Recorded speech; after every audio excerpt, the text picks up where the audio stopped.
Sainte Élisabeth de la Trinité. On peut dire qu'au début du XXe siècle, l'Esprit Saint a donné à l'Église, à travers l'ordre du Carmel, trois grandes saintes carmélites, des petites jeunes filles en plus, dont l'une est devenue docteur de l'Église. Et peut-être que pour Élisabeth de la Trinité, ça suivra un jour.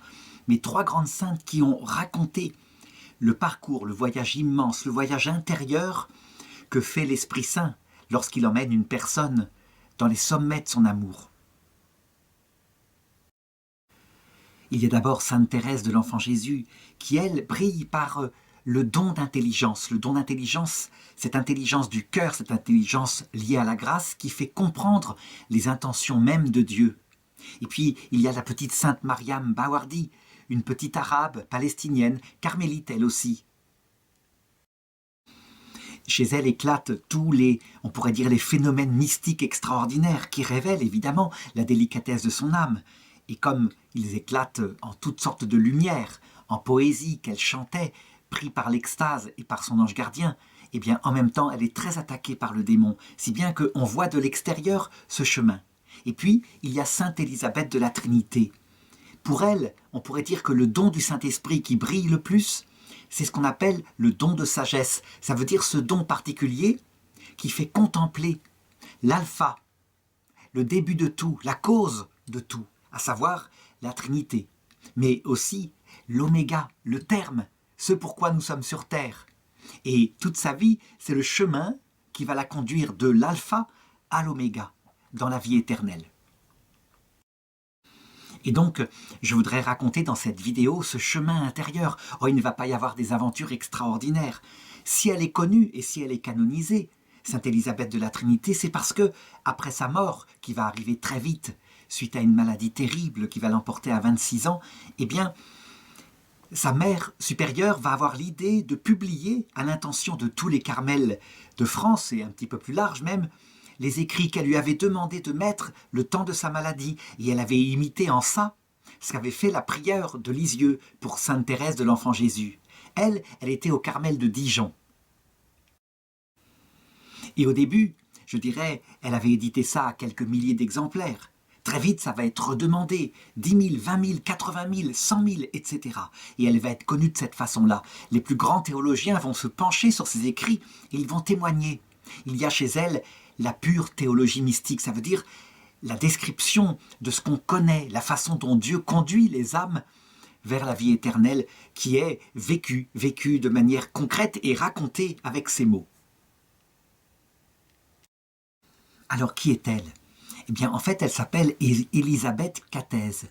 Elle naît dans une famille chrétienne du côté de Bourges, dans le centre de la France. Elle naît exactement le 18 juillet 1880.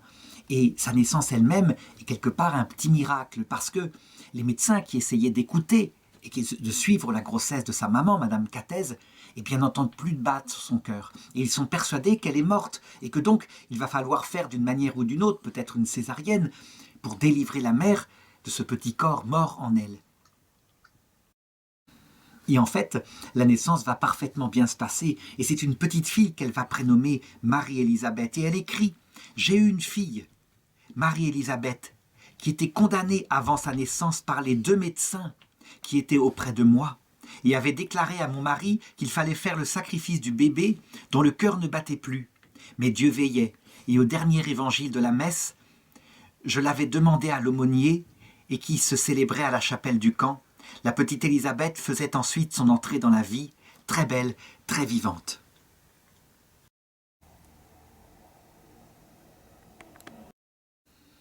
Qui sont ses parents ? Eh bien, son papa est militaire, et sa maman est une femme au foyer qui, je dirais, est dans un milieu cultivé et profondément chrétien, mais en même temps, avec, je dirais, des qualités humaines, mondaine, je dirais. Ça veut dire que pour elle, évidemment, la foi, c'est une culture qui entoure sa vie, mais c'est pas ce qui motive toute sa vie. Voilà ce qu'on pourrait dire.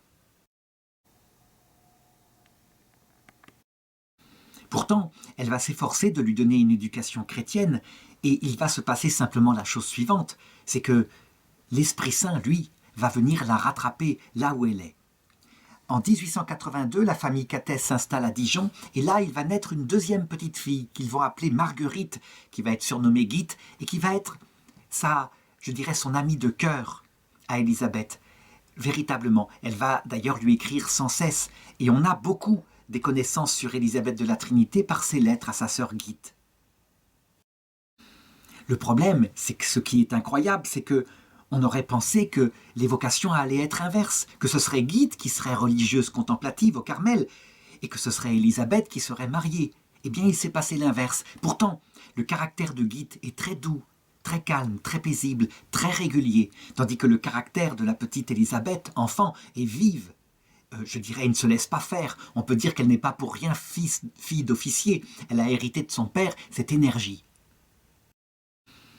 Elle est aussi très spontanée, très affectueuse, et elle se précipite dès qu'elle le peut dans les bras de sa mère. On peut dire que la punition la plus forte qu'on peut lui faire, parce que c'est une enfant très sage tout de même, c'est quand elle a fait une petite bêtise et qu'elle est privée des câlins de sa maman. À 7 ans, il lui arrive quelque chose de très fort, quelque chose qui évidemment, comme elle est très petite, ne va pas la marquer profondément, mais tout de même, son père est à la maison et subitement il meurt. Et elle est surprise, il est par terre, elle se précipite, il est vraiment mort. Évidemment, ça va diminuer énormément les ressources de la famille. Elle est très jeune, sa sœur n'a que 5 ans. Et donc la maman va déménager et quitter la maison où elles habitent pour un petit appartement à Dijon. Et là, son caractère revient vite avec ses colères en particulier. Alors sa maman lui parle de Dieu, lui explique à quel point il faut se dominer ce défaut, parce que ce sont des péchés, ces colères-là. Elle l'emmène ensuite au catéchisme et elle se prépare à sa première confession. Et cet enfant est manifestement profondément attiré par ces paroles qui parlent à son âme, qui lui parlent de la vie éternelle. On croit souvent que ces questions-là sont des questions d'adultes, pas du tout. Ce sont les premières questions que se posent les enfants quand la conscience vient. D'où est-ce que nous venons ? Qui est-ce que nous faisons sur Terre ? Où est-ce que nous allons après ? Et elle a besoin de toutes ces réponses-là. Toujours est-il qu'elle se souviendra de sa première confession. On peut dire que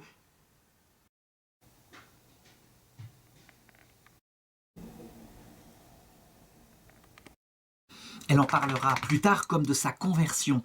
Et d'ailleurs, la prieure du Carmel, parce que à cette époque déjà, on peut dire c'est Mère Germaine, eh bien, elle confirmera, elle dit, Élisabeth elle-même m'a confié que sa résolution vraiment réfléchie et persévérante de se vaincre dans ses violences date de sa première confession. Alors on peut se demander ici, comment se fait-il que certains enfants sont particulièrement attirés et touchés par les paroles de vie qui viennent, je dirais, de la religion, tandis que d'autres paraissent plus indifférents. En réalité, cette soif de connaissance de la sagesse, en l'occurrence ici des raisons de tout, comme je l'ai dit, elle est présente dans tous les enfants, plus ou moins développés, mais il y a besoin forcément de réponses. Et après, au cours de la vie, le réalisme, soi-disant, venant, eh bien, on peut arriver à écarter ces questions qui parfois reviennent lorsqu'arrive l'âge qu'on n'attend pas, l'âge qui prépare à la mort. Ça veut dire que c'est la question fondamentale de l'âme humaine, ces questions-là de la sagesse. En effet, à quoi servirait-il de connaître toutes les sciences sur les insectes, les animaux, etc., si on ne sait même pas qui on est, qu'est-ce qu'on fait sur Terre, et est-ce qu'on se retrouve après la mort ? Cependant, ces questions, s'ils sont intellectuels, dans l'intelligence, on a besoin de répondre à cela. Pour Élisabeth, c'est autre chose. C'est la présence de l'Esprit Saint reçue par son baptême qui semble la travailler. Et d'ailleurs, alors qu'elle a 8 ans, durant l'été 1888, eh bien, elle est avec le curé du lieu, monsieur le chanoine d'Angles, et il reçoit une confidence de sa part. Il racontera plus tard. C'était un soir,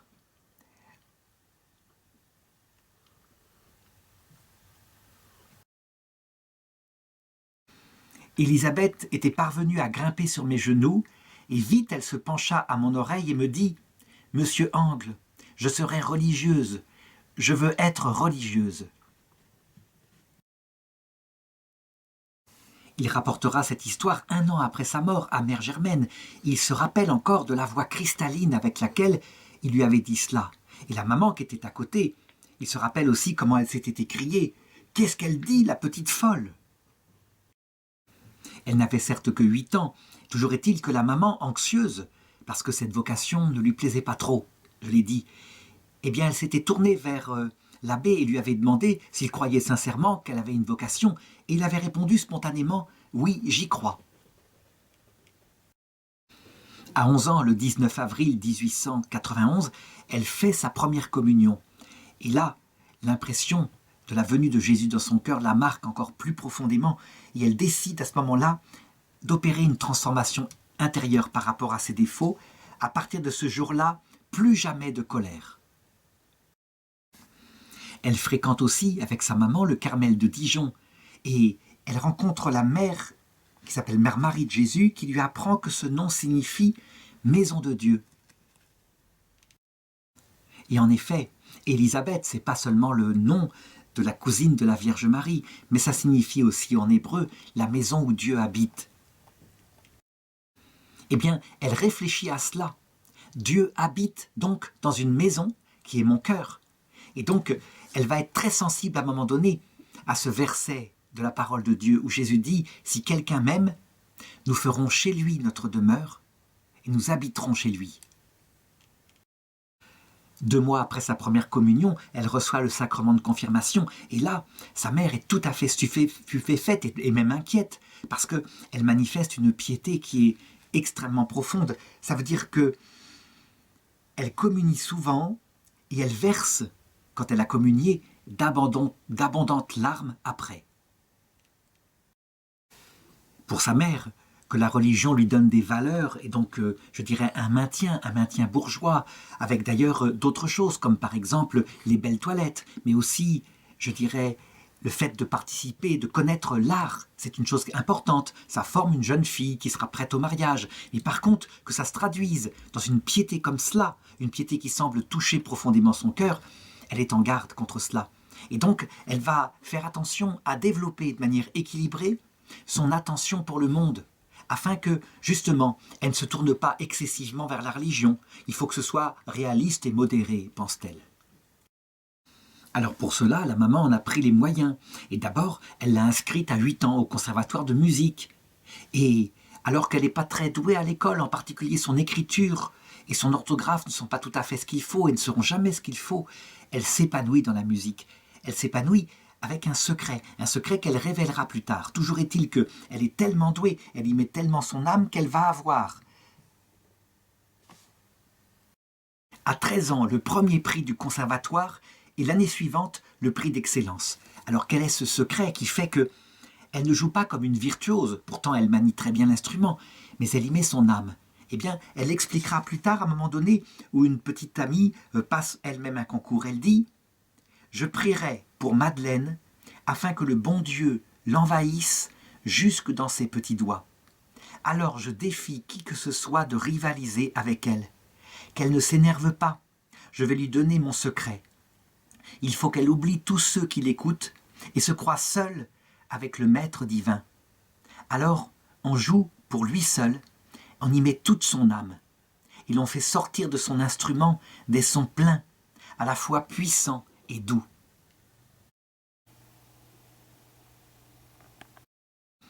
Et elle ajoute « Oh, que j'aimerais lui parler ainsi !» En fait, sa vie intérieure n'a pas cessé de s'approfondir depuis sa première communion.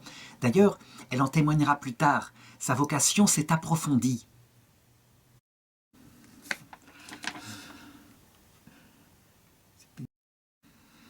Elle dit qu'un jour, après avoir communié, elle a entendu très nettement au fond de son âme le mot « Carmel ». Et donc, elle pense que c'est là sa vocation.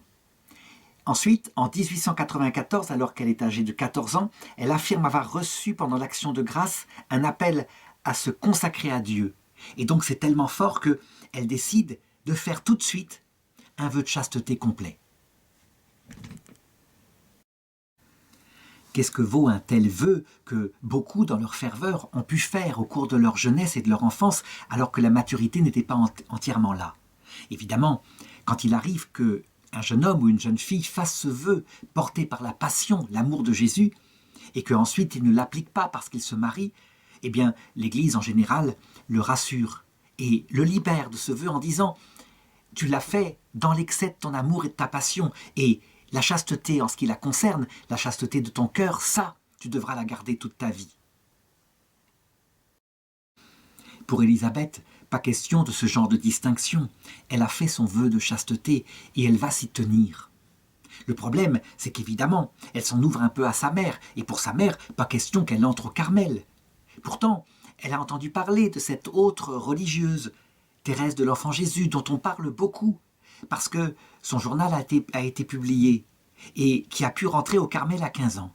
Mais pour sa mère, ce sera net. Elle n'y rentrera pas avant sa majorité.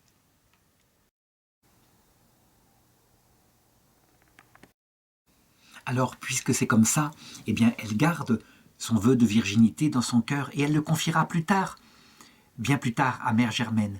Elle dit « J'allais avoir 14 ans quand un jour, pendant mon action de grâce, je me sentis irrésistiblement poussée à choisir Jésus comme unique époux et sans délai.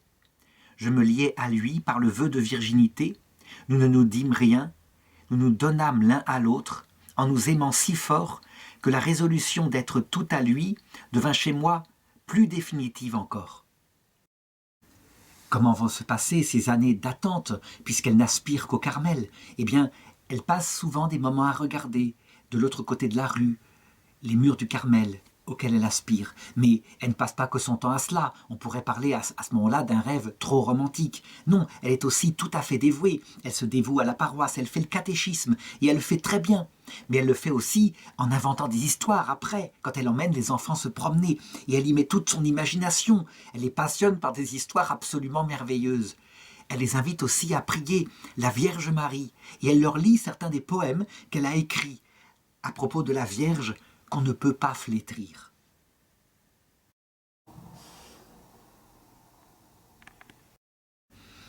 À l'extérieur, les jeunes gens de son âge qui la fréquentent ne peuvent pas deviner sa vocation. En effet, elle part en vacances avec sa maman et sa sœur Marguerite. Elle va à la montagne, elle découvre la beauté de la montagne. Et en fait, son âme sans cesse prie.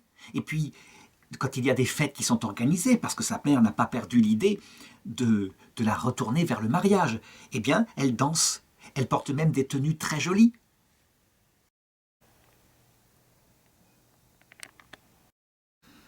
Et bien des garçons ne sont pas indifférents à sa beauté. Elle n'a de pensée profonde que pour Jésus. À l'âge de 18 ans, elle commence à tenir un journal intime, ce qui fait qu'on a l'évolution de sa spiritualité. Et elle écrit à un moment donné, le 30 janvier 1899, « J'ai eu aujourd'hui la joie d'offrir à mon Jésus plusieurs sacrifices sur mon défaut dominant, mais comme ils m'ont coûté, je reconnais là ma faiblesse. Il me semble, lorsque je reçois une observation injuste, que je sens bouillir mon sang dans mes veines, tout mon être se révolte. Mais Jésus était dans mon cœur, et alors j'étais prête à tout supporter pour l'amour de lui. »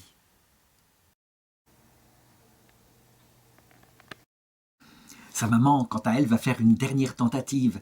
Elle va lui parler d'un jeune homme, très bien, un jeune homme qui l'a remarqué. Et elle va lui parler qu'il serait bien qu'elle le fréquente. Alors elle va lui réaffirmer très nettement, alors qu'elle n'en parlait pas depuis des années, sa volonté absolue de rentrer au Carmel. Et sa mère va insister pour dire qu'elle n'y rentrera pas avant ses 21 ans. À cette époque-là aussi, elle se met à lire beaucoup, évidemment. Elle lit beaucoup d'œuvres spirituelles, dont en particulier les docteurs de l'Église, comme saint Alphonse de Ligorie, d'ailleurs à l'esprit de qui elle suit une retraite. Elle lit aussi les œuvres de sainte Thérèse d'Avila, et ça lui apporte énormément. En fait, qu'est-ce qu'on pourrait dire sur l'état de sa vie spirituelle à ce moment-là? Dans quelle des demeures est-elle? Eh bien, on pourrait s'en trop pousser parce que, manifestement, elle est remplie de grâce mystique. On pourrait s'en trop pousser, tout de même, penser que parce qu'elle est chrétienne depuis sa naissance, et parce que le Seigneur est venu en elle, elle entretient un amour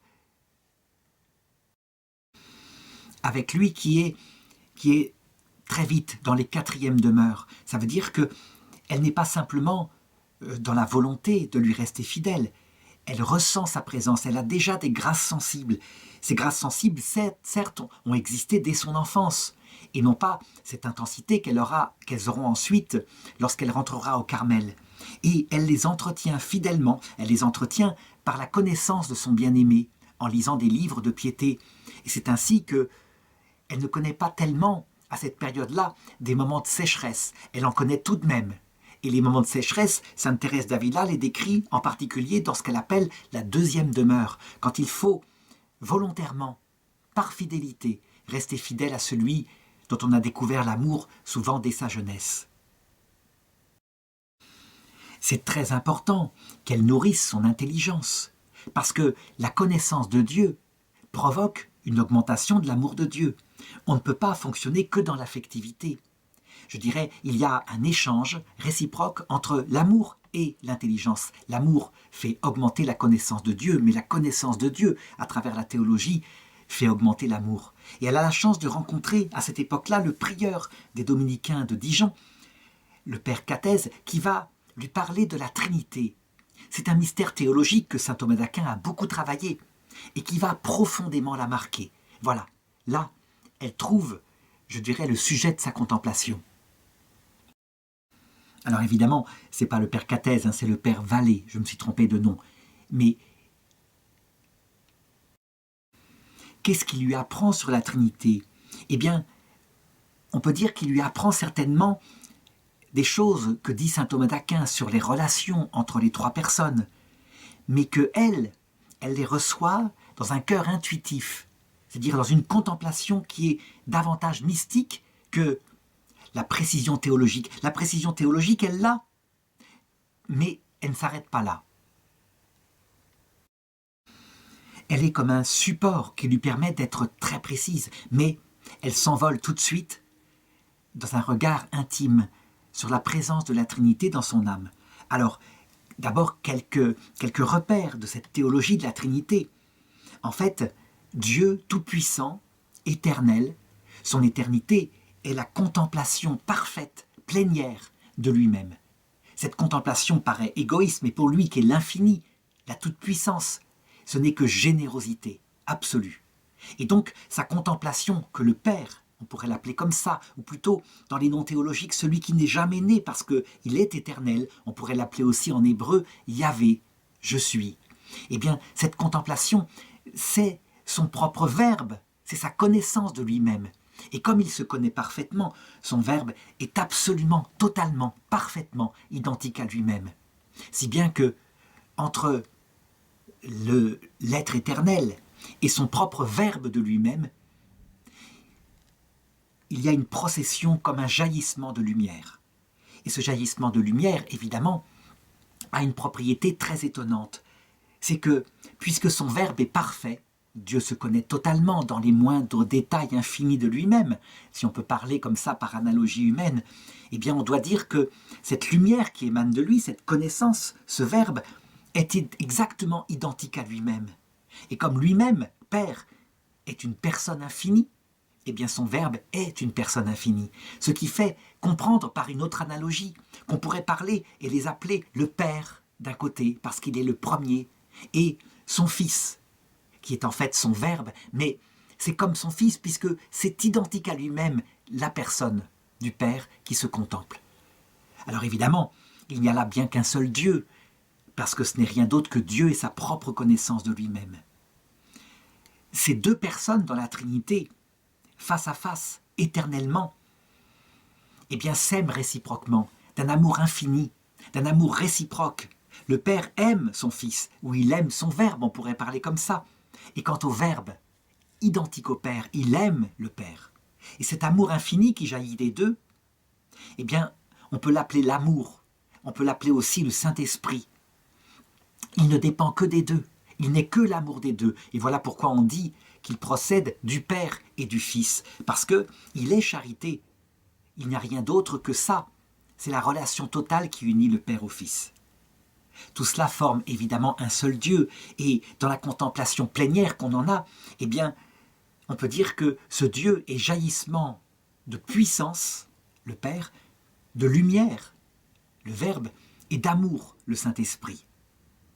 tout ce qu'il faut pour correspondre à l'âme de Sainte Élisabeth de la Trinité, au point qu'elle contemple de plus en plus ce mystère, et elle le contemplera particulièrement en regardant Jésus, parce qu'elle a compris que le Verbe s'est fait chair. C'est normal, il est la connaissance de Dieu, c'est lui qui vient révéler son Père. Et ensuite, il envoie le Saint-Esprit dans le cœur des gens pour lui rappeler tout ce qu'il a dit. Et c'est normal, puisque tout cela doit aboutir à un amour. Et donc il est normal que ce soit le Saint-Esprit qui vienne habiter dans le cœur. Elle comprend évidemment que la Trinité entière vient avec le Saint-Esprit. Ils sont inséparables, ils forment un seul Dieu. Donc on le voit, cette contemplation n'est pas une rationalité pure, elle la tourne directement vers sa vie intérieure. Et donc à l'occasion d'une retraite qu'elle suit en janvier 1899, elle lit Les chemins de la perfection de Sainte Thérèse d'Avila et elle médite profondément cette parole. Il faut me chercher en toi. Le ciel où habite la Trinité, c'est son propre cœur. Et c'est ça qui l'intéresse au plus haut point. C'est source pour elle de grâce mystique intense, parce que l'Esprit Saint accompagne évidemment cette contemplation objective de la Trinité et, je dirais, cette admirable présence dans son cœur. Mais en même temps, et sans doute pour la préparer au chemin de perfection qu'elle fera au Carmel, eh bien, elle est atteinte dès cette période-là de grands moments de sécheresse. C'est quelque chose d'important, le fait que le Seigneur lui donne dès ce moment-là des moments de nuit des sens. Ça veut dire des choses qu'on rencontre après la 4e demeure. C'est tout simplement parce que il faut qu'il la prépare. Il faut qu'il la prépare à aimer davantage lui-même, Dieu, plutôt que les grâces sensibles qu'elle reçoit en profusion à cette période-là. Cependant, le fait qu'elle ait lu les grands auteurs mystiques, Sainte Thérèse d'Avila et même un petit peu Saint Jean de la Croix, va l'aider beaucoup. Finalement, c'est une aide absolument indispensable, parce que si elle était livrée à elle-même, sans avoir une connaissance du fait que ces moments de sécheresse ne viennent pas de son manque de ferveur, mais viennent de l'éducation de Dieu sur son âme, elle pourrait très bien se décourager. On sait comme actuellement, puisque ce genre d'épreuve est aussi connu par les jeunes femmes lorsqu'elles se marient, dans la mesure où il n'y a plus de formation à ces épreuves-là pour expliquer que ce sont des épreuves absolument normales, que les grâces sensibles du début de l'amour sont faites pour durer toute une vie, et qu'il faut à un moment donné se tourner vers un amour objectif de l'autre et réciproquement pour son mari, qu'on ne peut pas vivre que dans le plaisir d'aimer. Quand on n'est pas prévenu de cela, évidemment, c'est source de terribles angoisses quand la vie quotidienne, au jour le jour, n'est pas ce qu'on imaginait dans les moments de grâce des fiançailles. Enfin, eh bien, arrivent ses 21 ans, et la date de son entrée au Carmel est décidée. Ce sera le vendredi 2 août 1901. Le 1er août, Élisabeth est dans sa chambre, elle est tout en prière, elle se prépare en s'unissant à Gethsémani, au jeudi saint qu'a vécu Jésus. Et sa maman dans sa chambre est toute chamboulée. Elle se tourne dans son lit, elle n'arrive pas à dormir, si bien qu'elle finit par venir rejoindre sa fille. Et elle pleure et elle lui dit « Alors pourquoi me quitter ?» Alors Élisabeth lui répond « Ma chère maman, puis-je résister à la voix de Dieu qui m'appelle ? Il me tend les bras et me dit qu'il est méconnu, outragé, délaissé. Puis-je l'abandonner, moi aussi ?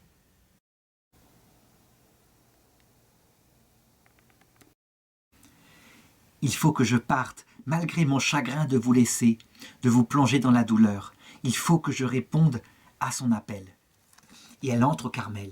Et alors là, il va se passer évidemment ce qu'il se passe souvent, et c'est tout à fait normal. Elle va être de nouveau envahie pendant des mois et des mois par des grâces sensibles extraordinaires. Ça veut dire que lorsqu'elle se rend à l'oraison, parce que la vie du Carmel est une vie centrée principalement sur l'oraison, avec 1 heure le matin, l'adoration 1 heure le soir, la messe évidemment dans la journée. Mais on peut dire que la spiritualité profonde du Carmel n'est pas dans la récitation des psaumes comme chez les bénédictines. Non, c'est plutôt l'oraison silencieuse, soit devant le Saint-Sacrement exposé, soit comme ça dans la chapelle. Alors, elle reçoit des grâces profondes et le Seigneur, on peut dire, il la comble de tous les biens pour se l'attacher. Elle le racontera plus tard que le bon Dieu est bon. Je ne trouve pas d'expression pour dire mon bonheur. Ici, il n'y a plus rien, plus que lui. On le trouve partout, à la lessive comme à l'oraison. Chaque jour, je passe plusieurs heures au chœur pour l'oraison silencieuse du matin, l'office, la messe et encore l'oraison du soir. Toutefois, je n'oublie pas ceux que j'ai quittés et je les retrouve dans mon cœur auprès de Jésus pour vivre avec Dieu. Portée par ce souffle de l'Esprit Saint, évidemment, elle suit la règle absolument impeccablement et elle essaye véritablement d'intérioriser cette règle. Elle le dit, si mes désirs, mes craintes, mes joies, mes douleurs, si tous les mouvements provenant de ces 4 puissances ne sont pas parfaitement ordonnés à Dieu, je ne serai pas solitaire. Il y aurait du bruit en moi. Il faut que je transforme mon cœur en une cellule intérieure. Alors à côté de ça, la vie des carmélites est équilibrée. Il y a chaque jour un moment de récréation. Et là, je dirais, on s'épanche, on se confie, on est joyeux, on organise des scénettes, etc. Et elle est l'une des premières à y participer. À un moment donné, par exemple, on organise un espèce de petit jeu où on doit définir un petit peu son caractère. Et donc il y a des questions. Par exemple, on lui pose la question « Quel est selon vous l'idéal de la sainteté ?» Et elle répond « Vivre d'amour ». Et à la question « Quel est le moyen le plus rapide pour y parvenir ?» elle met comme réponse « Se faire toute petite, se livrer entièrement ». Le père Urs von Balthasar, qui deviendra cardinal plus tard et qui étudiera sa pensée, dira « Je n'ai jamais vu une telle précision théologique dans ce qu'elle décrit de la vie mystique. » Et en effet, on sait à quel point le chemin qui mène à Dieu, effectivement, c'est l'humilité. C'est un cœur contrit, c'est un cœur pauvre, c'est l'inverse de l'orgueil.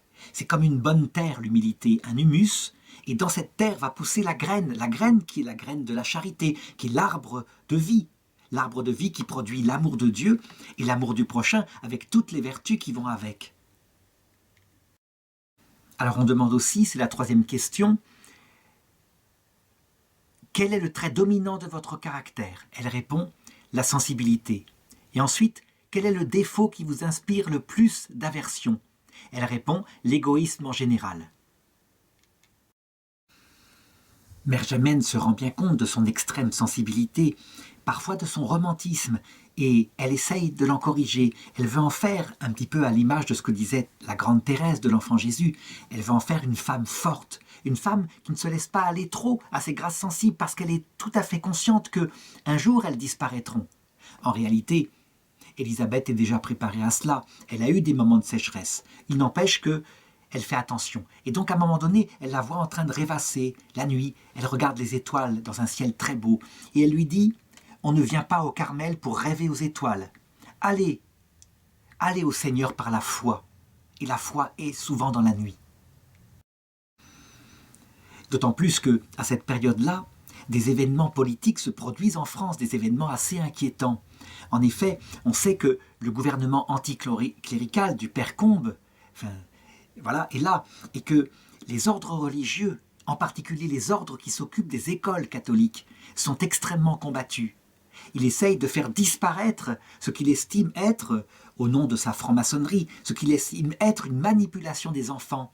C'est parce que les enfants sont confiés à ces ordres religieux enseignants que la foi, cette superstition, se répand ainsi en France et demeure. Et donc, il y a des risques que certains ordres soient interdits, et en particulier le Carmel. Il faut demander une autorisation officielle pour pouvoir rester, sinon on pourrait bien être expulsé de France. Le Carmel, évidemment, c'est un ordre purement contemplatif. Eh bien, c'est pas gênant. On sait que la Grande Chartreuse va être expulsée, et là, c'est encore plus cloîtré que le Carmel. Finalement, l'autorisation arrive, et donc elles ne sont pas chassées, mais les choses ont été chaudes, au point que Élisabeth avait demandé à sa mère de lui faire parvenir une tenue civile, au cas où elle soit obligée de quitter le couvent. Le 8 décembre 1901, en présence du père Vallée, Élisabeth est admise à sa profession temporaire. Il y a aussi Monseigneur le Nordès qui est présent, et elle prend l'habit et reçoit le nom de religieuse de Élisabeth de la Trinité. On peut dire que sa mère supérieure a véritablement percé les secrets de son âme et que ça lui correspond tout à fait. Sous le vocable de la Trinité, maison de Dieu, sous le vocable de la Trinité, c'est toute sa spiritualité qui se résume là, dans son nom. La Trinité habitera dans son cœur et elle ne désire que cela.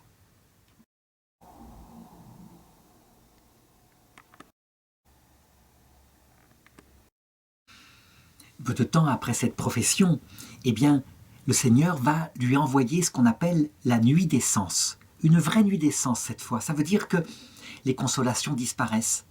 Mais elle ne le vit pas dans l'angoisse. Elle est habituée, elle le sait. Elle a d'ailleurs lu profondément à cette époque-là les œuvres de Saint Jean de la Croix, où il parle des différentes nuits qui permettent non plus d'aimer le Seigneur à cause de ses grâces, mais d'aimer le Seigneur pour lui-même. Alors elle écrit à cette période-là, « La foi me dit qu'il est là tout de même, et à quoi bon les douceurs et les consolations? Ce n'est que lui, et c'est lui seul que nous cherchons. Allons donc à lui dans la foi pure. » Et elle écrit encore, « Moi aussi j'ai besoin de chercher mon maître qui se cache bien. Mais alors je réveille ma foi et je suis plus contente de ne pas jouir de sa présence pour le faire jouir, lui, de mon amour. » Presque toutes les religieuses contemplatives ont vécu cette épreuve de la nuit des sens, plus ou moins douloureusement, mais quand on est prévenu, comme c'est le cas pour les carmélites, je dirais cette épreuve, elle passe assez bien. Par contre, elle se voit par le fait que, évidemment, la ferveur du début, par exemple une religieuse qui peut passer l'heure entière d'oraison, à genoux, dressée, tendue vers le Saint-Sacrement, eh bien se passe souvent dans des prosternations, et des prosternations qui sont certes l'adoration, mais qui parfois aussi sont le sommeil.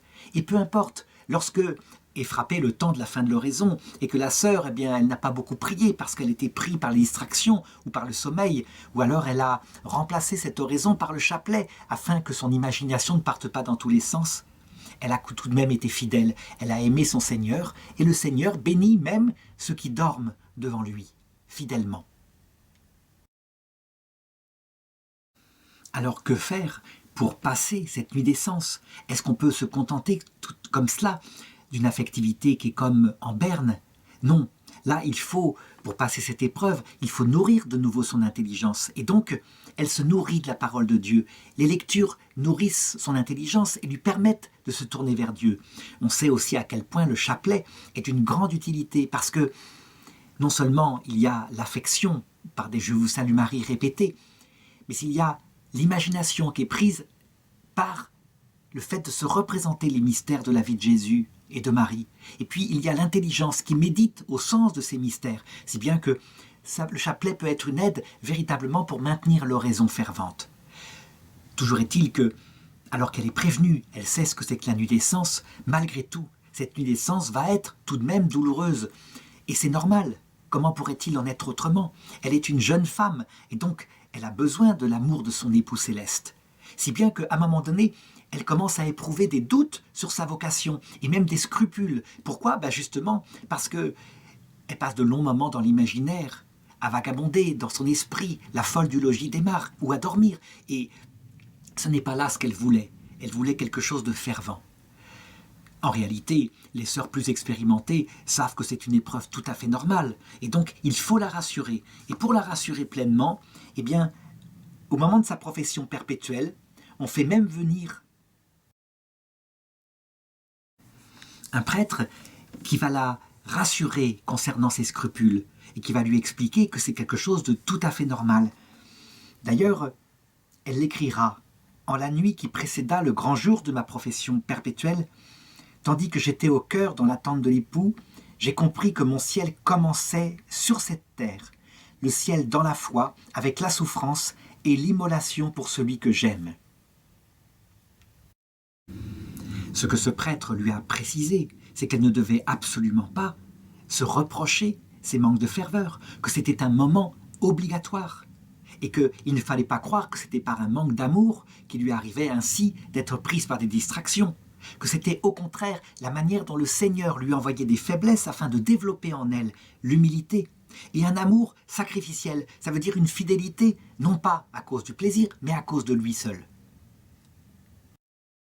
Et c'est ainsi que le 11 janvier 1903, Élisabeth fait sa profession, et le 21, en la fête de Sainte Agnès, Vierge et martyre, elle prend le voile noir des professes.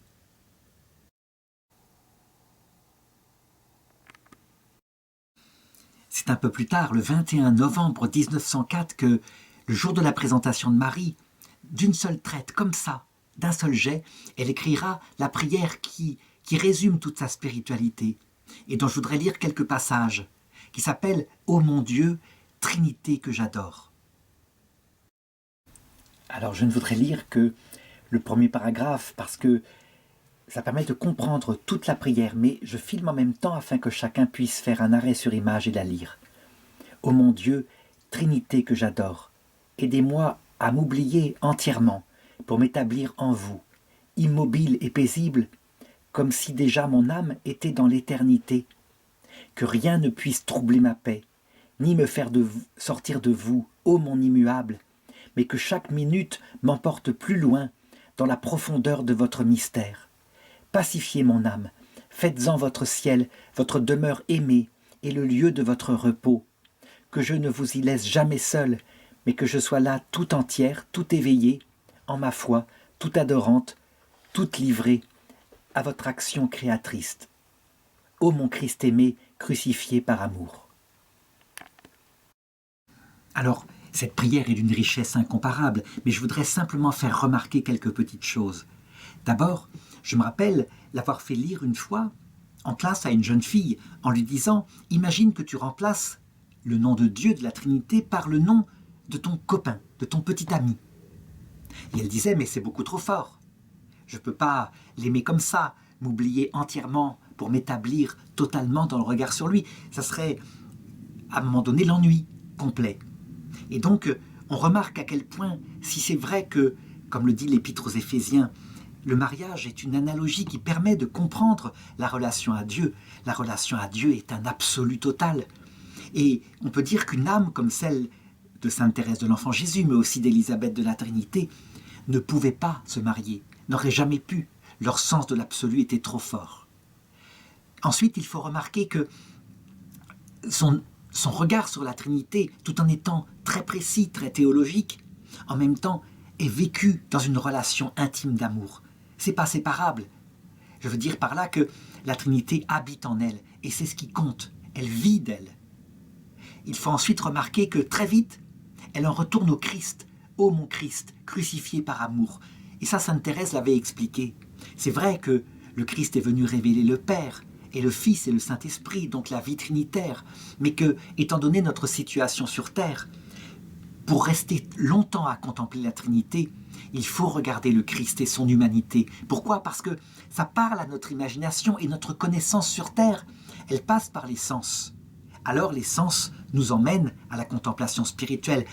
Mais si on se passe du Christ très vite, on en contemple les relations infinies, trinitaires, et je dirais notre intelligence n'a plus de support sensible, elle part dans n'importe quoi dans l'imaginaire. Donc elle en revient à l'humanité du Christ. Tout ça, évidemment, aspire dès maintenant à vivre de lui et aspire à la révélation plénière dans l'éternité. Il y a donc là le résumé, effectivement, de toute la pensée de Sainte Thérèse, de Sainte Élisabeth de la Trinité. On peut dire aussi que cette prière résume ce que j'ai appelé au début de cette vidéo le don de sagesse. Le don de sagesse a pour objet précisément Dieu dans sa nature infinie. C'est Dieu lui-même qui est l'objet de la contemplation du don de sagesse. Et évidemment, par le fait qu'on contemple Dieu dans sa vie trinitaire, évidemment les autres dons sont connexes. On contemple donc ses intentions à travers le don d'intelligence, on contemple la nature à travers le don de science. On fait sa volonté à travers le don de conseil, on est plein de piété pour lui à travers le don de piété, on a peur de l'offenser, c'est le don de crainte, etc. Et surtout, il y a le don de force, ça veut dire qu'on est fidèle. Au-delà de ces grâces intelligentes et de ces grâces sensibles, on est fidèle, quoi qu'il arrive dans l'épreuve, parce qu'un amour qui aime vraiment n'aime pas autre chose que le Seigneur lui-même. Quoi qu'il arrive, pour le meilleur et pour le pire, il n'y a pas d'amour sans cela. Toujours est-il que elle, qui est épouse de Dieu maintenant, eh bien, elle est frappée à peu près vers cette période-là, en 1905, par un passage d'une épître de saint Paul que je voudrais lire ici. Le Père nous a d'avance destinés à devenir pour lui des fils par Jésus-Christ. Voilà ce qu'il a voulu dans sa bienveillance, à la louange de sa gloire, de cette grâce dont il nous a comblés par son Fils bien-aimé. C'est dans l'Épître aux Éphésiens, chapitre 1, versets 5 à 6. Elle est frappée par l'expression « devenir la louange de gloire du Père ». La louange de gloire du Père. Elle contemple ce mystère et elle pense que c'est là ce que sera son éternité. Elle ne sera que la louange de gloire du Père. Et comment faire pour le devenir? Eh bien, elle n'a plus qu'une idée. Ne plus vivre, mais que seul le Père vive en elle. Comme mourir à soi-même, afin qu'il prenne toute la place. Et que sa vie elle-même devienne une sorte de reflet de la gloire de Dieu, qu'elle soit un petit peu à l'image du Christ. Alors, eh bien, ça s'étend dans toute sa vie. Et elle le fait non seulement à travers la fréquentation de ses 16 sœurs du Carmel, mais aussi de sa sœur qui a eu son deuxième enfant et dont elle se réjouit. On a aussi les lettres à ses amis et on les a toutes gardées. Ça veut dire que ça s'étend vers la charité fraternelle. Et on peut dire qu'il y a là aussi ce que décrit sainte Thérèse d'Avila dans les 7e demeures. À un moment donné, lorsque on ne compte plus, qu'on n'est plus rien, qu'il n'y a plus que le Seigneur qui compte, alors il n'y a plus que le prochain qui compte aussi. Et on peut se donner tout à fait librement à un tel apostolat, puisque on ne recherche plus rien pour soi. On peut même dire que dans la vision béatifique, nous serons perpétuellement en train de nous occuper de nos frères qui sont encore en chemin.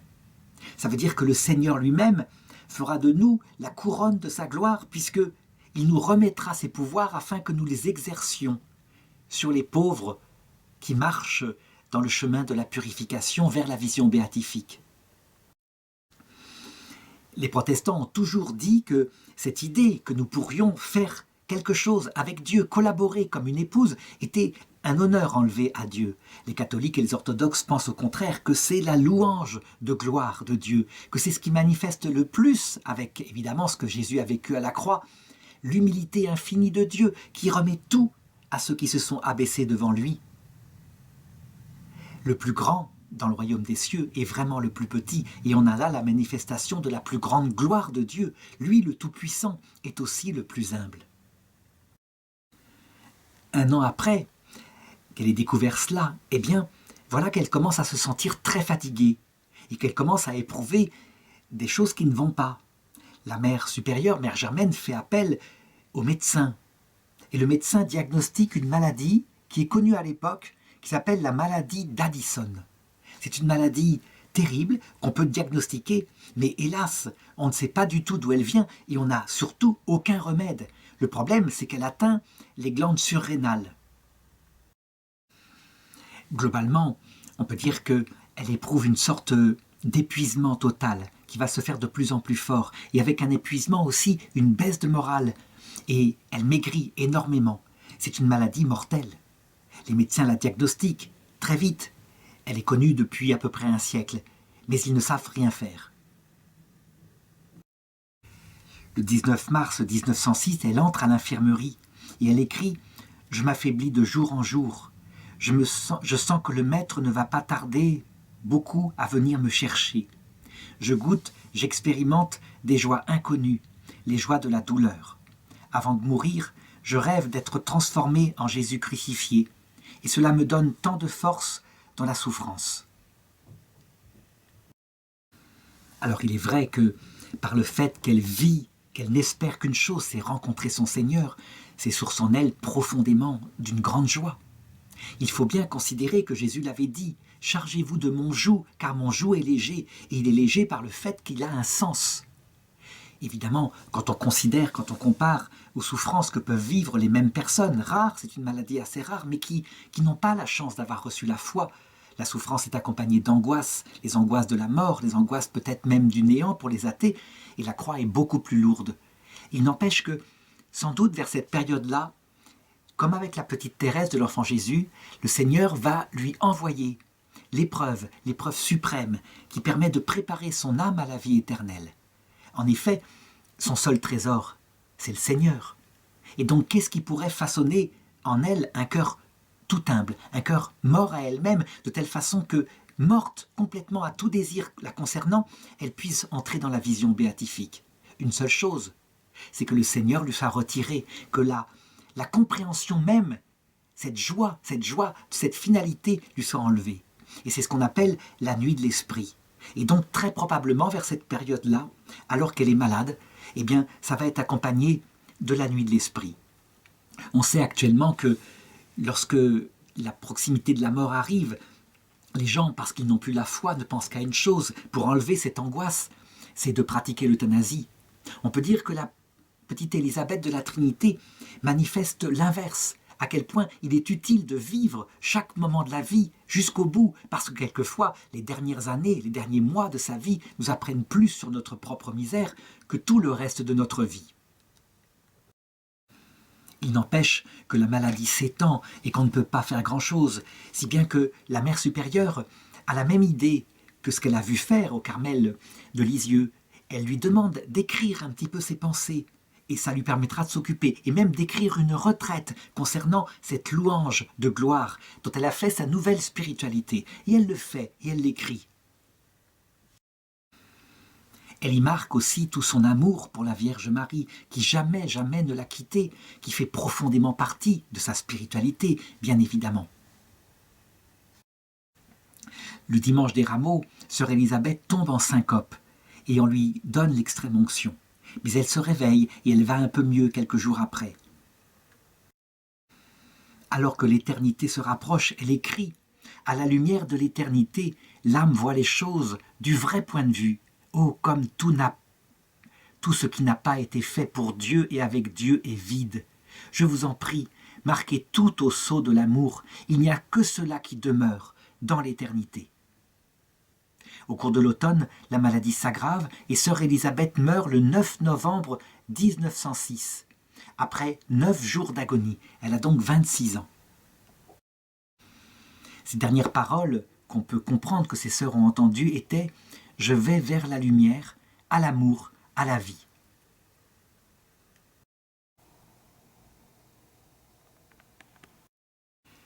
Souvent, on se demande comment résumer la foi catholique en une seule phrase.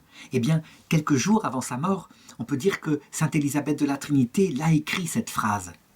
« C'est ce qui a fait de ma vie, je vous le confie, un ciel anticipé. J'ai cru qu'un être qui s'appelle l'amour habite en nous à tout instant du jour et de la nuit, et qu'il nous demande de vivre en société avec lui. » Cette phrase résume le sommet de la vie chrétienne en cette vie. Et ensuite, il y a l'éternité, quand enfin on le rencontre. Et elle dit « Il me semble qu'au ciel, ma mission sera d'attirer les âmes en les aidant à sortir d'elles pour adhérer à Dieu par un mouvement tout simple et tout amoureux, et de les garder en ce grand silence du dedans qui permet à Dieu de s'imprimer en elles, de les transformer en lui-même. » On peut dire qu'elle ne s'est pas trompée. Sa renommée va donc grandir dans l'Église, je l'ai dit, suite à la publication de ses écrits par sa supérieure, Mère Germaine. Et le 23 mai 1931, Monseigneur Pierre Petit de Julleville, évêque de Dijon, décide d'ouvrir un procès informatif de béatification pour voir, en interrogeant toutes celles qui l'ont connue, pour voir si elle a pratiqué vraiment les vertus, comme ses écrits semblent l'indiquer. Évidemment, il n'y a aucun problème. Et donc, le procès aboutit à sa béatification le 25 novembre 1984 par le pape Jean-Paul II.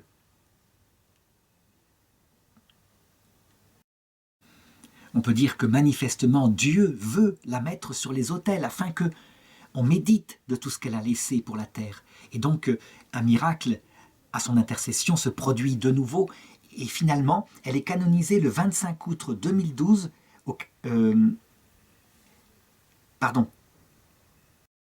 le 16 octobre 2016 en la basilique Saint-Pierre de Rome par le pape François.